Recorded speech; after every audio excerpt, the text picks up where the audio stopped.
Welcome to the Grow Your Law Firm podcast, brought to you by Pilma. This podcast helps lead lawyers to more growth, profit, and freedom. Here is your legal marketing expert and host, Ken Hardison.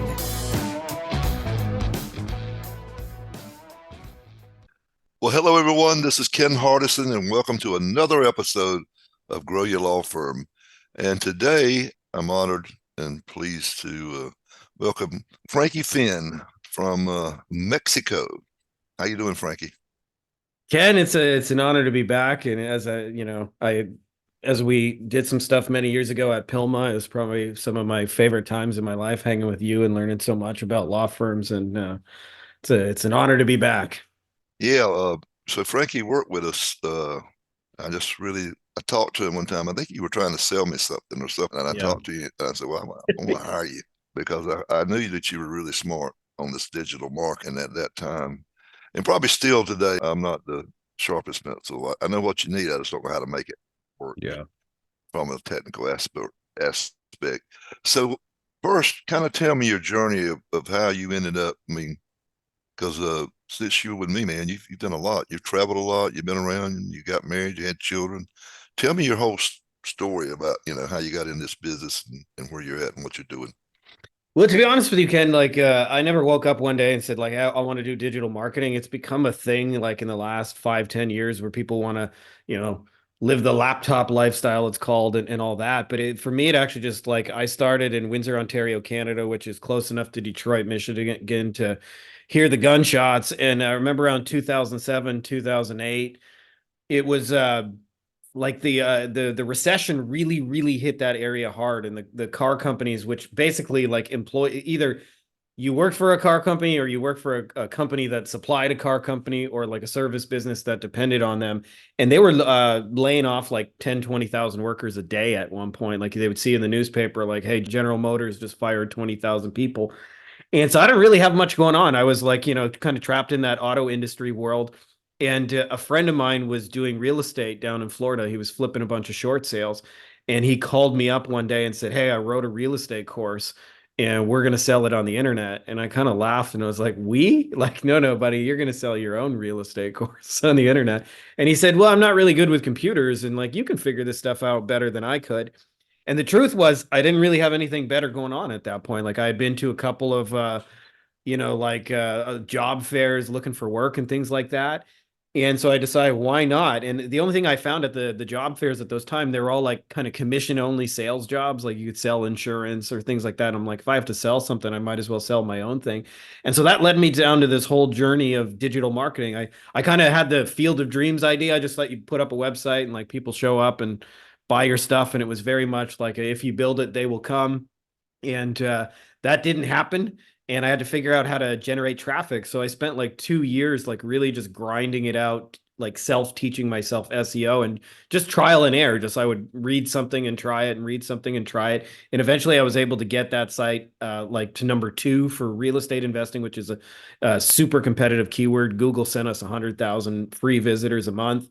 And somebody made me an offer to buy it and I sold it. And I went through this probably 2-month period where I didn't know what I wanted to do. And a friend of mine came along and said, hey, that SEO thing you did, you think you could do that for me? And I was I'd never really considered doing it for somebody else. It wasn't I woke up and said, I want to run these kind of campaigns. And that whole thing led me down to a digital marketing path that still continues for, 16 years to this day. And ultimately led us to crossing paths because my ads were fortunate enough to get in front of the old wise Ken Hardison. Yeah, I really like ads. You know how to create a good ad, and not everybody does, So I know you got married and I know you had 3 kids and I know you were living in Germany or Spain. And now where are you living? So we live in Baja California, Mexico. So I live outside of a little city called La Paz. It's for those of you guys who've been to Cabo, it's 2 hours from Cabo. But if you imagine San Diego and kind of go south. So for me, it has all the things we like about California, but without being California, it doesn't have the crazy traffic and the, insane cost of living. And it doesn't take you 3 hours to drive 10 miles kind of thing. But it still has the sunshine and the beaches and all those beautiful things. But part of it actually for us, we were kind of living in Germany close to Ilka's family. My wife is originally German born, although she spent most of her life in California. But the COVID rules were just getting too silly for me. So I looked up one day on a globe, like, where could we go that isn't here? And she happened to have a midwife friend that was here and said, why don't you guys come check it out? We did. And I haven't left. So I've been here for 3 years now. Good deal, man. Great, Yeah. great. So one of the reasons I wanted you on here is I know that you've been in the space, and I guess my question would be, what would you tell a lawyer if they called you and asked you, what's the best way to get clients online? Well, I mean, you and I are kind of big believers in the principles that never change. And I think a lot of times, like, Perry Marshall calls this concept forest, trees, leaves. And the idea is everything you do matters. Like if you advertise yourself and put yourself out there online, every little thing matters. But there's a lot of things that are just like little tiny leaves. And I see this a lot where a lot of internet marketers make a big deal about, should you use a red button or a blue button? Do you say this word? Do you say easy or do you say simple? Right? Like, and all of that like will affect what happens. But at the end of the day, that's the small stuff. Then there's like the medium-sized stuff called the trees, and you'll see this almost always, that I found that everybody who has a vested interest in a certain platform is going to push it on you. Meaning the Facebook ads guy is going to tell you need to be on Facebook.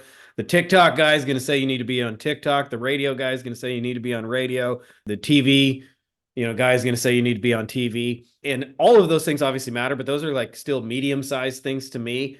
And the big stuff to me is the lawyers who like successfully advertise to get cases online, to me, do two simple things. They're the most number of places for the longest. And then I would add in the piece of like, it ultimately really helps to have something unique to say that isn't just we're experienced, we'll fight hard, call now kind of thing. But, like I've been in some of your top masterminds, and one of the challenges the top, people face is they have difficulty tracking all their metrics because they might have a vanity phone number that's 22222 whatever. And then Yeah, what happens is, how do you track it down? But what I found is like a lot of times we tend to think about advertising as this binary thing of like works or doesn't work. And the truth is all advertising works. It's just a matter of what degree. Like, does the math work? Is it working to the level where every time you invest money, you're getting more back? And that kind of allows you to grow indefinitely. But I honestly think that one of the worst things you can do is just take your foot off the gas. And so I see this where a lot of times it's not even the advertising itself in growing a firm. It's the approach where people do it, where they dabble. And I've been guilty of doing this in my own stuff. So I'm not like throwing stones at anybody in a glass house. But when you approach like the growing your firm from a place of like, let's dip one toe in the water. Ooh, we spent $500 and we're not millionaires. The water's cold. Let's jump back out. Like, that's not how you win. The firms that consistently win just like put their name out there, and it's the massive amount of repetition. And you see this where, like some of the, the biggest lawyers in Pilma are all like major celebrities in their local markets because people have seen their things so often. And I never used to be a big believer in brand, the repetition of a brand, but the longer I do this, the more I'm convinced that like brand is actually the secret, is like repeating your name so often that that they see you on every billboard, they hear you on every commercial, they see you on TV. The business doesn't go to the best lawyers, it goes to the lawyers who are the boldest when it comes to advertising, promotion, and marketing. I agree. I mean, you can have the best mousetrap in the world, but if nobody knows about you, they're not going to buy it. And I tell lawyers that. And I believe in branding too. I still believe that you can brand with direct response. 100%. You know what I'm saying? But I think and the real mega firms, I mean, they can just do some branding without the direct response because they've got if they're spending, and some of the Puma people were spending 10, 12, 15, $20 million a year on advertising. Yeah. It might be TV, billboards, PPC, LSAs, and then all the other stuff, grassroots stuff that they spend a load on.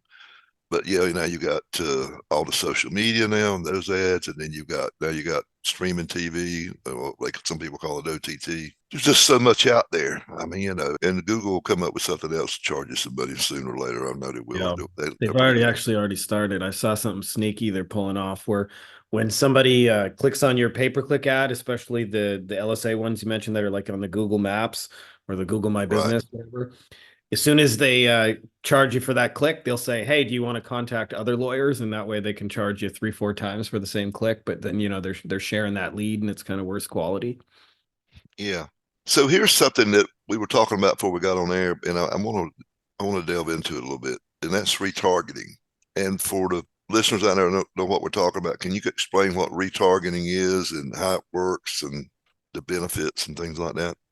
Yeah, so I think the easiest way to understand it is I look at the process of getting legal clients as like a golf course process. So like, that's a metaphor near and dear to your heart, Ken, because I know you're a golf master.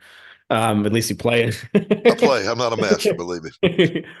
But I think about it like, so if you imagine like, we got a par 4, it's 450 yards. Somebody who's never heard of you and may not even have been in an accident, knows nothing about you. Like that's somebody that to me is 450 yards away.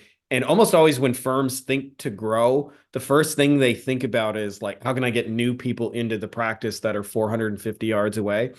And what happens is as they go through that journey and they get closer and closer, and there may be like a process where they may, hear about you in a radio spot and then they Google you and then they click your website and then they go back and they read a few reviews and then they may do some research over a week and check out some other firms. And then they decide you're the one they're going to call. And then they pick up the phone a week later. There's a whole journey people go through. And so what I look at it as is kind of like the biggest opportunities are not driving the ball 450 yards. It's further optimizing the stuff that's 10, 20 yards away and within kind of striking distance. And so retargeting is simply just showing ads to people who've already engaged with your website at least one time, meaning like they Googled you, they clicked on you, they clicked an ad or something like that, and they've ended up on your website. And statistically, according to Google's numbers, I don't know. I mean, you probably have a better handle on what the actual numbers are, but Google says it's about 4.5%, 5% of people, meaning about 1 in 20. So if you spend 20 people to your website, like one of them is going to call you. And that means there's 19 people. And for the most part, like it really helps to understand like those people are mostly on the fence. Like that doesn't mean they've hired another law firm. They may still just be in the research phase. And so what I've been doing for kind of a little bit over the last couple of years is very, very aggressively marketing to those people because it's actually really cheap to do and it's super effective because those are the people who are most interested in your firm. Most, even if they actually hire you and retain you, just like kind of like them seeing you makes them more likely to refer you. And there's all kinds of other benefits. And so there's little ways you can do retargeting. Like, you had mentioned like one of the easiest, lowest hanging fruit that's super cheap is you can just have a Facebook ad. So what'll happen is somebody will click on your site and then the instant they leave, the next time they're on Facebook, they'll see an ad for your law firm that says, hey, we miss you, come back kind of thing. But I found the best way to do it is to kind of like take all of your best stuff. So like you probably got 5 or 10 testimonials that are better than everything else. Take all your best reviews, take any of the best like information videos you've ever made and then kind of organize them. And then I kind of like force feed them to people across all kinds of different platforms. And then what happens is you'll see like only one of those 20 people convert. Usually like by massively retargeting, we can bring 1 or 2 of them back that would not have otherwise converted. And what happens is they think you're a big deal because they start seeing you everywhere. It'll even follow you in little apps on the phone if you wanted to. And so they start seeing your ads on YouTube and they see you on Facebook and there you're on Instagram. It's kind of, I compare it to like the old days when there were, 5 channels on TV. If you could set it up where you were on NBC, ABC, CBS, Fox, like all of the kind of major players. But the difference is one of the things that's changed in the social media world, it's not like 100,000 people are all seeing the ad. Everybody has an algorithm that sort of personalizes their news feed. So like no 2 people see exactly the same thing.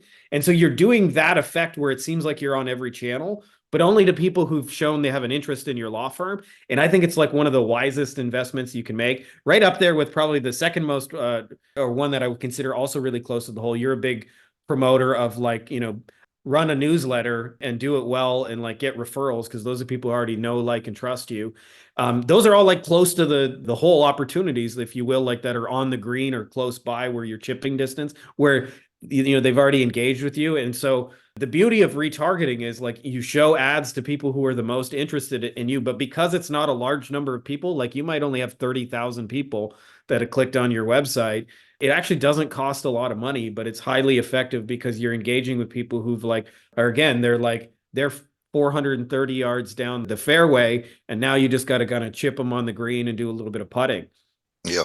So technically, from a technical standpoint, how are you able to know who to send these ads to? I mean, what happens when they go on your site that makes it happen? And can anybody do this, or do you have to have an ad agency or somebody that's an expert or what?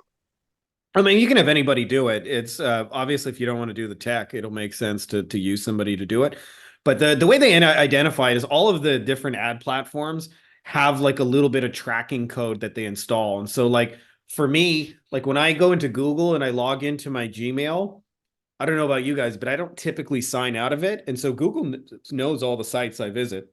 And it's like it's connected to me personally. And so all they're doing is they can uniquely identify you as having visited that site if there's a little bit of code installed, and then they deliver ads to people who've done that. So each of the ad platforms, Facebook, Google, Instagram, TikTok, LinkedIn, Twitter, whatever ones you want to use, all have like a little tiny piece of code. It's usually a couple of sentences long. You just copy and paste it, you put it on your website, and then if people don't log out of those platforms, which the vast majority of them don't, they're tracking you and your buying habits all across the web. And so then they know when you're back on that platform, you visited these 10 websites, show specific ads to those people.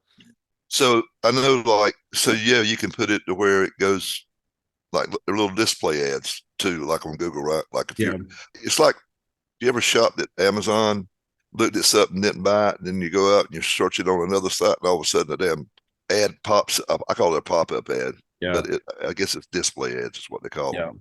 But is that what retargeting Yeah, I is? mean, more or less, like, and if you do it right, like I find when retargeting is done wrong, where it seems like kind of like they're stalking you, it's just one ad that beats you over the head over and over. But if you think about like a lot of your best lawyers, for example, that advertise on TV, usually you got like 20, 30, 40, 50 different creatives you're cycling through. And so every time they see you, it's a slightly different commercial. And so it doesn't feel like you're being beaten over the head. So one of the things we've found is if you mentioned like kind of like digital billboards, like just having all the different sizes and like one or two variations of each. And then also like one of the things I'm big on YouTube, you can put like 5 or 10 of your different testimonials so that every time they go to YouTube, they get a different testimonial of yours. And then it doesn't seem like they're just being hit with the same ad obnoxiously over and over. It actually feels like they're learning about your firm. And so that's the difference between doing it in this like kind of aggressive internet stalker way versus kind of organically where they feel like they're learning about. It's like literally just number of creatives. Because if I just see the one Ken Hardison video over and over and over and over and over and over, I'm going to start clicking skip and I'm going to be like, man, that guy's aggressive. But if I see a different one each time I go there, it only further enhances that sort of like getting to know, like, and trust your firm kind of process. Well, I know we'd have firms in the masterminds and they would try retargeting, and some would say, hey, they won't let me do it. Google won't let me do it. And then they could do it. They couldn't do it on Google, but they could do it like Facebook. They could retarget and send ads to Facebook or somewhere else. But then we had some firms that they could get by with it, and I could never understand that, Frankie. Do you know what's going on with that? Yeah, I have no idea either. I always say like Google, like I've done a lot of stuff with Google over like almost 20 years. And Google's like a pregnant chick that wants ice cream at 3 in the morning. There's just no reasoning with them. And you can have 3 lawyers with identical messages or 4 lawyers with identical messages, and 2 of them Google will have a problem with, and 2 of them they'll be fine. And whenever I get a rep on the phone, they can never explain to me exactly what the issue is and why it's not on other things. So I wish I knew. I wish I could tell you why they take issue with certain ads and law firms and not others, but that's part of the game. But Google's not the only like retargeting platform in town. And one of the cool things is I think some of the biggest opportunities are the ones that like nobody's really talking about, the TikToks, the YouTube, all these kind of like big social media platforms, but are not the main ones in town, because it's a repetition thing to me is like, and like I said, I haven't met anybody yet that has enough volume to their law firm that can spend more than $1,000 a month on retargeting, because you're not trying to reach 1 billion people. You're just trying to reach the people who've shown interest in your actual law firm. And so like you don't spend a ton of money on it. If I remember correctly, you don't get charged unless they click on the ad. For certain retargeting ones, you get charged per impression, but it's crazy cheap. Like if you're running, like, by comparison, if you're running Google pay-per-click in a big city and you have a keyword like personal injury lawyer Denver or whatever, you're probably going to spend $150 to get one click. You can retarget that same person for a penny. So like that's the relative difference in value. Like it still costs money, but like, comparatively it's nothing. And it's the same person who like just showed an interest in your potential, like, in retaining your law firm. Well, I think something that what I big takeaway from today is, I'm known about retargeting, but something you said is like, don't just run the same damn ad. You got to have like get 10 testimonials, get this, get some videos. And have you found that the video stuff does better than just the static ads?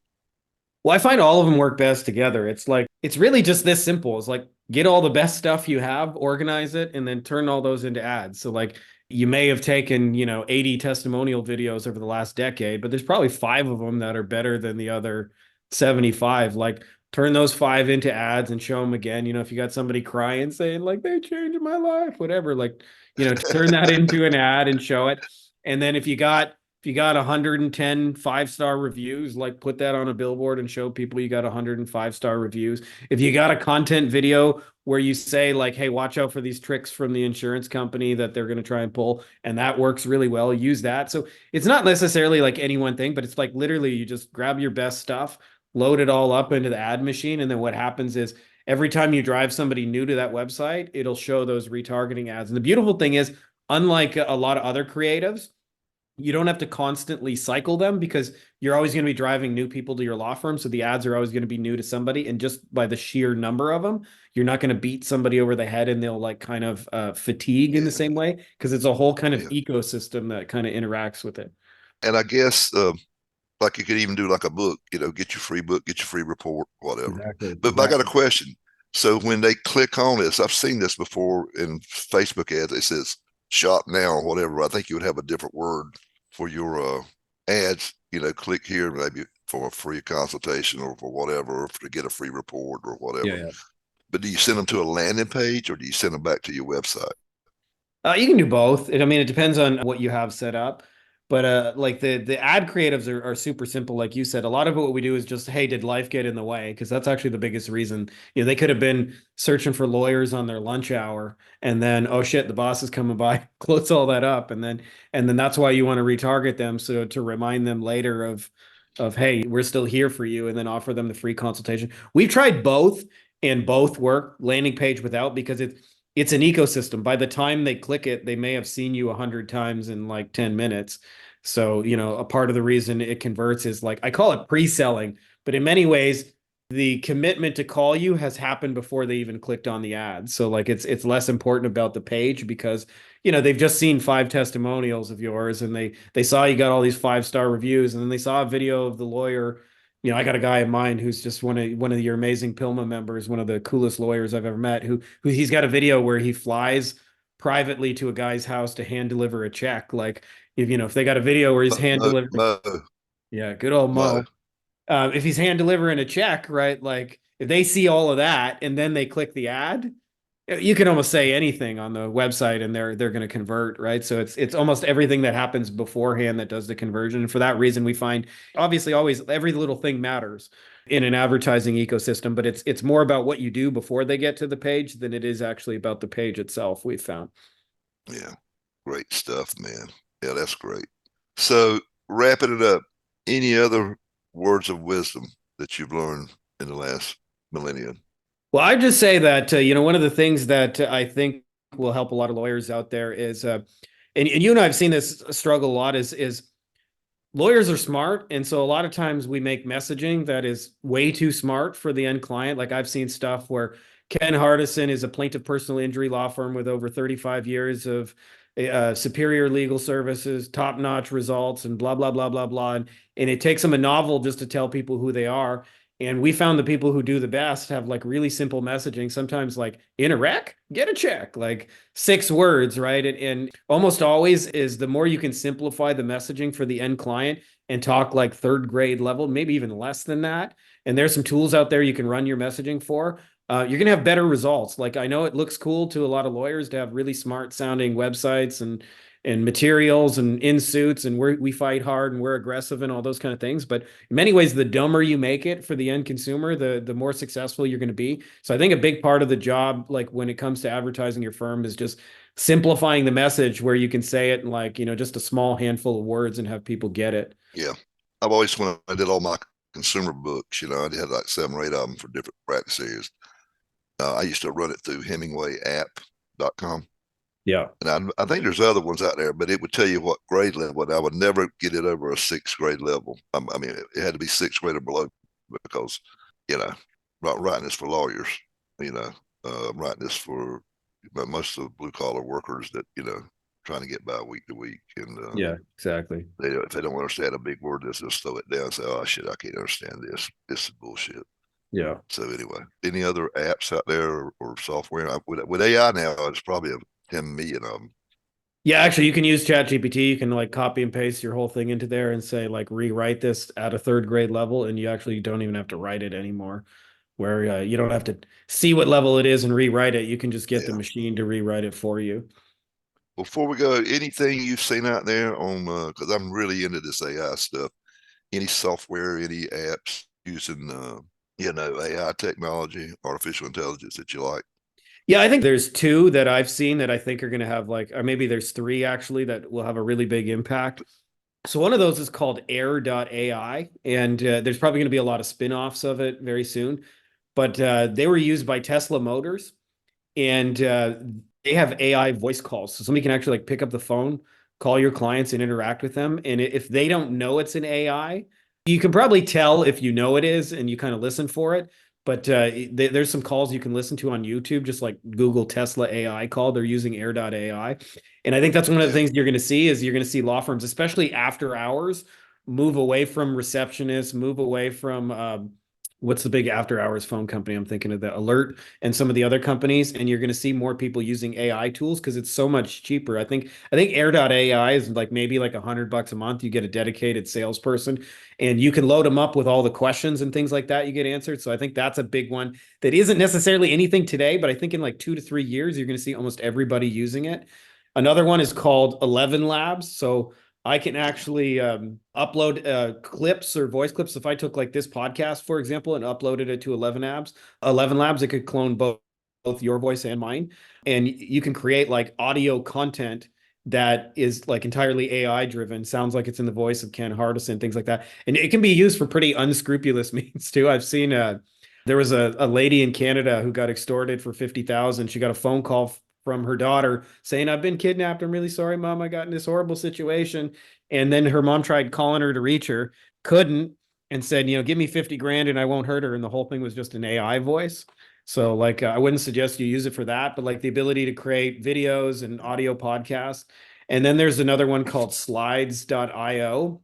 And you can go into Chat GPT, it'll output text, and you can at the push of a button, turn that into an entire PowerPoint slide. So I think it's only a matter of time before we start seeing online influencers that don't really exist. In fact, there's a company that already did this. They have a pink-haired lady, I forget her name, but she's making 15 grand a month or something like that. And it started because they were sick and tired of trying to make deals with influencers, which was part of their business model on Instagram and all the attitude and back and forth. So they created their own influencer, and she's getting sponsorship deals and things like that, but she's not a real person and she doesn't really exist. And she's getting something like 15 grand a month in sponsorships, and she's a totally made up character. I think you're going to see more of that. I think you're going to see eventually the point where there'll be law firms that almost have a Geico kind of character or spokesperson who's entirely AI generated and doesn't require hiring a graphics person and all these creatives. You can literally, just put in a prompt and it'll output entire character for your law firm. So I think we're probably a few years away from seeing that in mass, but I think the phone call one is probably the first one you can jump on right now, because that's 2 to 5 years before everybody else has it. It's kind of I see this AI stuff as the internet. In the early days of the internet, I wasn't a big believer in it, but eventually 20 years later, everybody buys everything on Amazon, and you couldn't imagine not shopping online. I think AI is like that, where not everybody has realized what this is, but I think it's an even bigger disrupt than the internet. You're going to find it's going to be one of those things where Give it 3 years and you'll be saying, hey, Alexa, I got 6 friends coming over for my son's birthday party, and one of them is a vegetarian, and I got about $200 to spend on a budget, and I got to feed him twice and make him breakfast in the morning. And I also need a pillow because one of the kids has an allergy to duck feathers. Can you go ahead and order that and just send it? And then it shows up at your house next day. Like, I think we're only a couple of years away from that being a reality. I will tell you this. I'm down in Key West right now. We're doing masterminds, and my first mastermind group, there actually was a lawyer using Air.ai to do follow up on leads that they couldn't get up with them, whatever. But then after he got back home, he sent me this federal communications order that has outlawed using AI to do outbound calling to chase leads. I mean, you can do it to your clients. So, and he had to stop immediately. And he said, I was telling y'all about this at the mastermind. I take it back. Can't do it now. You can use it for certain things, but chasing leads is not going to be one of them. I mean, you could use it to contact your clients. I mean, he actually showed us. It was unbelievable. And it kind of trains, you have train it, and it sits there. Yeah, they were asking this person, this anomaly questions, and he had a British accent, and he was good. He knew everything. I mean, it's like a lawyer. But the Federal Communications issued out this thing, said they're going to go after people if they use it. Any kind of AI that does that, because I don't know why, but I guess because they're scared of it. So that just happened like in the last 7 days. So that's something hot off the press. But I had never heard of Air AI. Even just like you mentioned, like using the clients as an inbound after hours tool. Like, I know a lot of people like Alert. But the cost of getting somebody like, paying a full-time staff, from 5 at night till, 9 the next morning, or whatever your hours are, and weekends and things like that. I think Air is like, I want to say it's like $100, but it's not a lot. And like you said, they've got all kinds of different voices. You can get British or whatever. Having somebody who can like actually handle the process. And like you said, you can train the AI for, these are the things people ask, these are the answers I want to give, blah, blah, blah. So it consistently represents you in the way you want it to. And, it's only a matter of time before that's like a mainstream thing. In the same way that like you and I were around when everybody switched over to those press 1 if you would like to get someone to press 2. Like it's going to be like that. Like, you're going to be having a lot more phone calls with AI in the next 5 years than most people realize. So if anybody wants to get in contact with you, Frankie, what's the best way? I do a little bit of consulting here and there. If you guys are interested, you can just search my name on Facebook. My last name is Fihn, which makes it super unique. There's only me and my dad. My dad's dead, so he won't friend you back. But if you add me on there and are interested in talking shop and potentially like doing something together, that's the best place. All right, my friend. Well, it's good seeing you. I'm happy for you.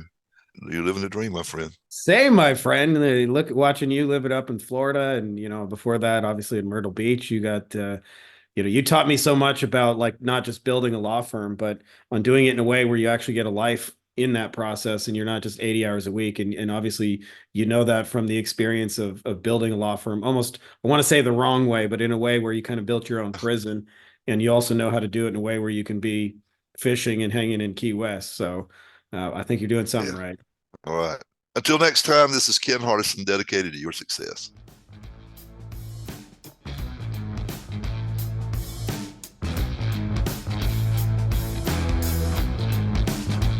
You have been listening to the Grow Your Law Firm podcast, the podcast that leads lawyers to more growth, profit, and freedom. Go to growyourlawfirm.com to find more ways to market and manage your law firm. Please leave us a rating and review wherever you listen to your podcasts.